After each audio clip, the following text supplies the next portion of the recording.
Hello, my name is Michelle Cupp, and today I will be explaining to you the sequence of events that converts action potentials in a muscle fiber to a muscle contraction, which is known as excitation-contraction coupling.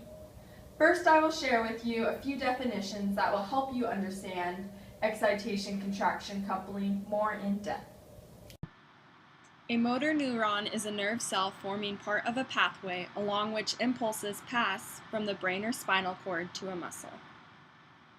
Action potential is the change in electrical potential associated with the passage of an impulse along the membrane of a muscle cell or nerve cell.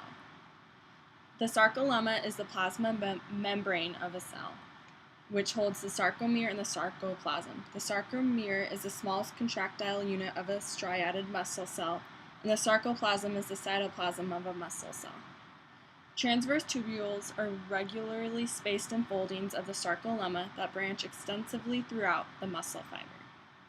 Now that we have looked at a few definitions that will help us understand excitation-contraction coupling better, we are ready to walk through the sequence of events.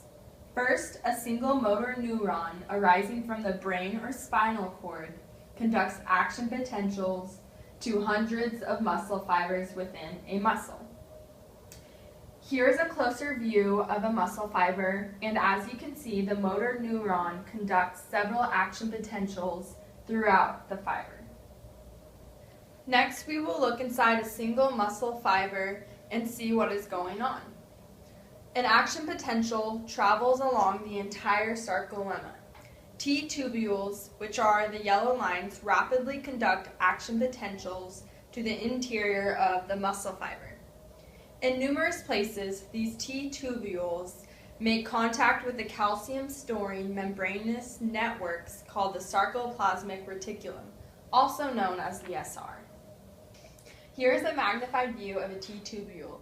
And as you can see, action potentials travel through the T-tubule into the calcium-storing sarcoplasmic reticulum. Now focusing even closer in on the sarcolemma, we look at just one of the T-tubules. You see one T-tubule sandwiched between two sac-like bulges of the SR, which are called terminal cisternae. A T-tubule plus two adjacent cisternae are known as a triad. A T-tubule and one portion of the terminal cisternae are linked by multiple proteins that control the calcium release in the SR. As an action potential travels through a T-tubule, it causes a voltage-sensitive protein to change shape, opening the calcium release channels and allowing the calcium ions to flood the sarcoplasm. The rapid influx of calcium into the sarcoplasm triggers a contraction of the skeletal muscles. As the muscle fibers contract, they shorten in length.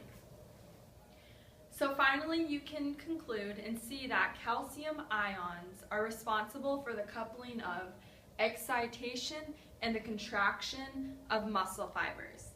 Thank you for watching my video and learning a brief overview of excitation-contraction coupling.